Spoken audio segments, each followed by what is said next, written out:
Una vez llegué al montacargas, abrí la puerta de emergencia y comencé a meter los tanques de refrigerante, uno por uno y con mucha calma. Una vez terminé esta tarea, cerré la puerta y justo en ese momento noté algo. Entre un estante de ropa vi a alguien pequeño que se estaba asomando y cuando se dio cuenta que lo vi, se escondió. Si llegaste hasta este video es porque, al igual que yo, hay algo que siempre te ha llamado la atención. Y son esas historias que nadie puede explicar. Esas que escuchas y, aunque una parte de ti intenta encontrarles una lógica, hay otra que simplemente no puede hacerlo y se rinde.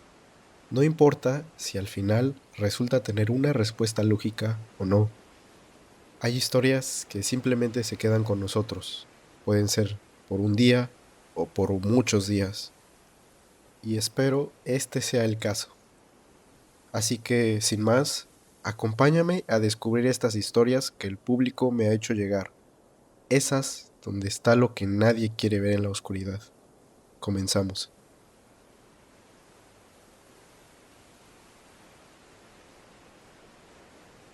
Hace unos años trabajé en un centro comercial muy famoso. No diré el lugar exacto por privacidad, pero puedo decirles que era un lugar lujoso, con tiendas de marcas exclusivas y por ende productos caros. Junto con un equipo de 4 personas, nos asignaron la instalación de un aire acondicionado tipo mini split en una zapatería dentro del área de calzado. Y en esa misma zona había otras empresas trabajando.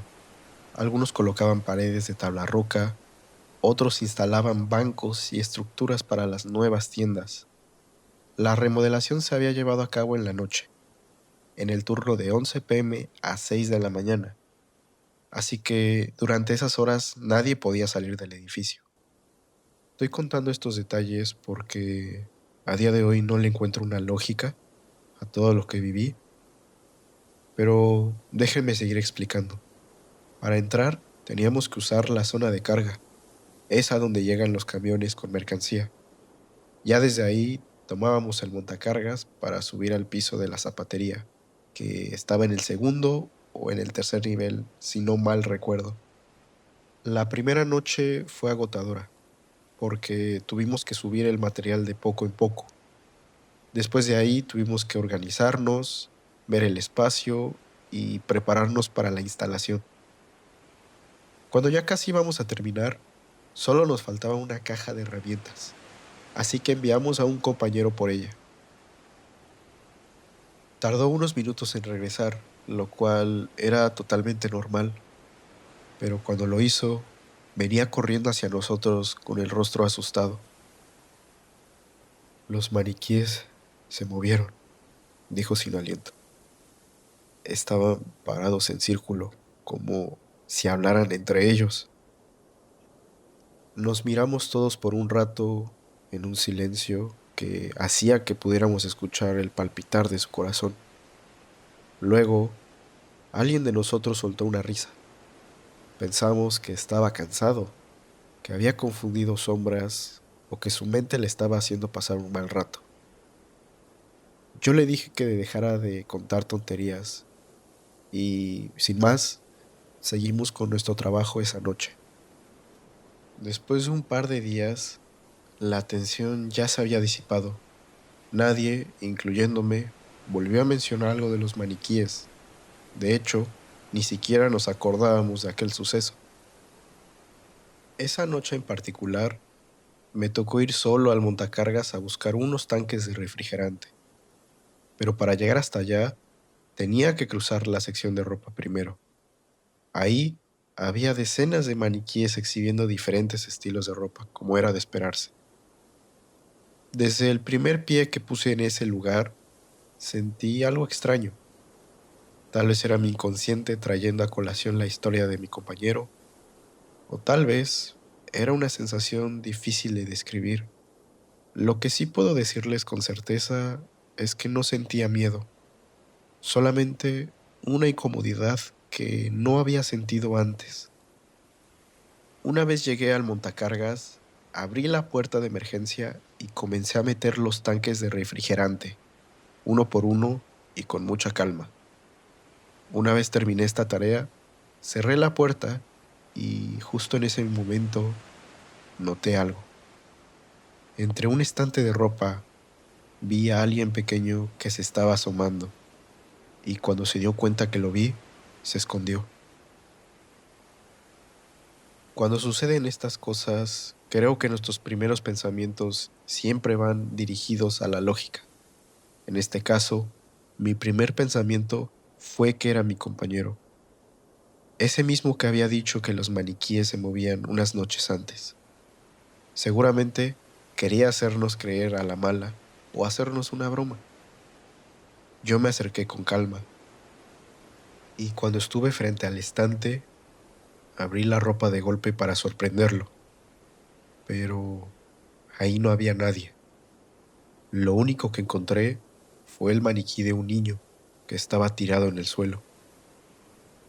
Mi corazón comenzó a latir demasiado rápido. Me quedé en silencio.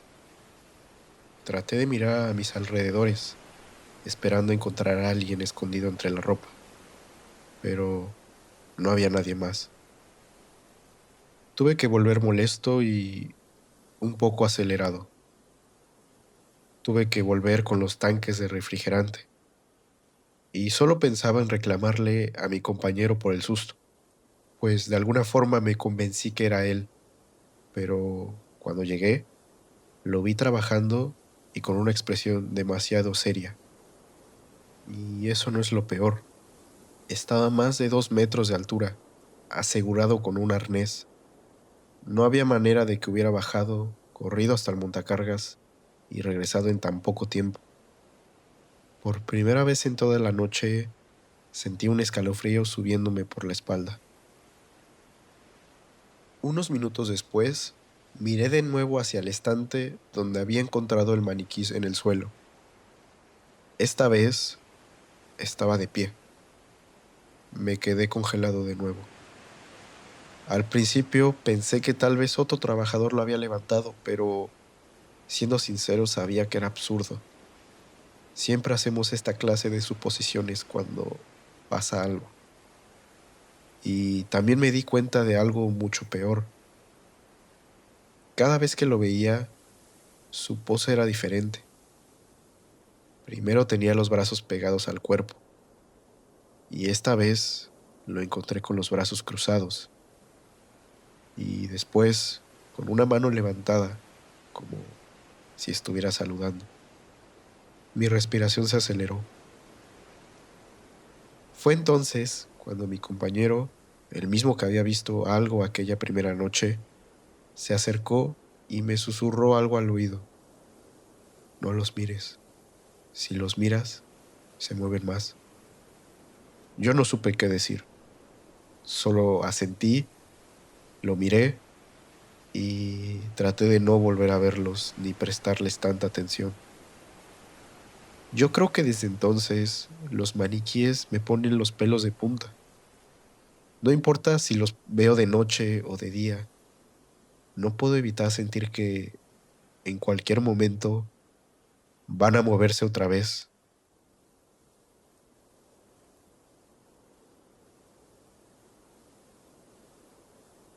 Hola, mi nombre es Monse. Tengo 16 años y soy del Estado de México. Hoy quiero contarles algo que me ha pasado desde hace 2 años, algo que me hace sentir que la muerte no siempre es el final, como se dice. El 3 de diciembre del 2022, mi tío, Jorge, falleció. Toda mi familia estuvo presente en ese momento tan delicado, en ese momento que vimos su último aliento. Yo me despedí de él y le pedí perdón por todas esas tontas discusiones que tuvimos en su día. Fue doloroso, pero lo que nunca imaginé es que después de su muerte, cosas extrañas empezarían a suceder en mi casa. Y lo más extraño de todo es que solo me pasaban a mí. Una tarde en la que estaba en mi cuarto, haciendo tarea como de costumbre, escuchaba música en unos audífonos que son de esos de malla. Mi mamá me había pedido que la acompañara a comprar algo, así que los guardé en su caja y los dejé sobre mi mesa de noche. Cuando regresamos, mis audífonos ya no estaban. Mi mamá y mi abuela y yo buscamos por toda la casa. Revisamos en la sala, la cocina, debajo de la cama, pero era como si alguien se los hubiera llevado. Yo me agaché para buscar entre las cobijas cuando de repente sentí algo golpeándome la cabeza. Y es que la caja de los audífonos cayó justo enfrente de mí. Me quedé paralizada. Lo más raro es que en ese momento mi mamá estaba en la recámara de arriba y mi abuela había salido al patio. No había nadie más en la casa, nadie que pudiera haberme lanzado los audífonos de donde quiera que estaban. Recuerdo otro día en el que estaba lavando mi ropa mientras escuchaba música del estéreo.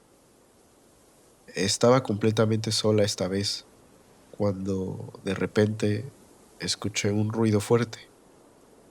Es como si alguien hubiera tirado algo.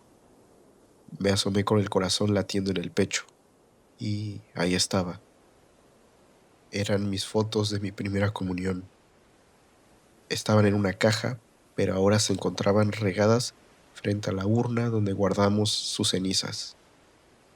Me costó trabajo respirar. Solo podía preguntarme por qué justo mis fotos, por qué frente a él. La última vez que me sucedió algo aterrador, estaba viendo la televisión con mi abuela. Ella estaba sentada en la banca y yo en la escalera, y como siempre, no había nadie más en la casa. De repente, en medio de esa tranquilidad, escuchamos un estruendo. Esta vez, un vaso había caído al suelo. Me levanté de inmediato y fui a ver qué había sucedido. El vaso estaba tirado, pero no en el borde de la mesa ni cerca de la orilla. Estaba atrás del mueble. Y yo sabía que eso era imposible. Yo sabía que eso no había caído solo. Desde entonces, cada vez que estoy sola, escucho voces y veo sombras que se pasean por los pasillos. No me siento sola, jamás me he sentido sola, pero de alguna manera quiero pensar que es él. Mi tío siempre fue muy bromista conmigo, siempre me espantaba por diversión y al parecer, y quiero pensar, que la muerte ni siquiera pudo detenerlo.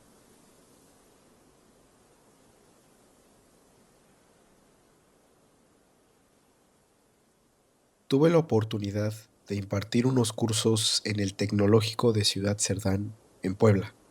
La persona que me buscó para este trabajo me consiguió hospedaje en un hotel llamado La Fuente. Todo transcurrió con normalidad el día que llegué y el siguiente, pero para la tercera noche tuve una experiencia que quiero suponer fue parálisis del sueño, aunque fue muy extraña, de una forma tan realista como si llevara años conociendo la habitación. Vi cómo alguien o algo entró al cuarto, se dirigió hacia mi cama y comenzó a subir lentamente desde mis pies. Lo único que alcancé a hacer, porque estaba todo en oscuridad, fue girar hacia mi izquierda, presa del pánico y la desesperación. Quería encender la luz. En cuanto logré alcanzar el apagador, desperté. Y considero que para haber sido un sueño, porque parálisis como tal no fue, se sintió increíblemente real. Al día siguiente se lo conté a los profesores a quienes impartí el curso, con quienes para ese momento ya había hecho muy buena amistad y me sentía en confianza. Lo que me dijeron me dejó con una sensación extraña. Era entre incertidumbre y temor. Resulta que, según ellos, y de acuerdo con las palabras de trabajadores del hotel, quienes más tarde me lo confirmarían, en ese lugar, anteriormente, era una vieja hacienda. Se cuenta que un general o algo así encontró a su esposa con uno de los trabajadores y, como forma de venganza, colgó sus cabezas en los barrotes de una ventana. Debo decirles que no corroboré la historia, pero varias personas coincidían con esta versión. Después de eso, me enteré de que en ese hotel las cosas usualmente se mueven del lugar, las sillas o mecedoras se balancean solas por las noches y de vez en cuando se escuchan ruidos extraños. Mi suerte, 2 días después del susto terminé la semana de cursos y pude regresar sano y salvo a mi bello estado. Quise dejar atrás esta extraña experiencia, pero debo decirles que después de lo ocurrido y estando en mi casa, dormí las 2 noches restantes con las luces encendidas y después de eso ya no volvió a pasar nada extraño.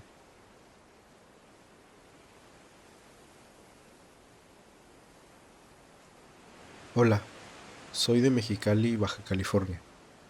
Hace poco fui a un concierto en Tijuana que está aproximadamente a 1 hora y media de distancia, y para regresar hay que pasar por La Rumorosa.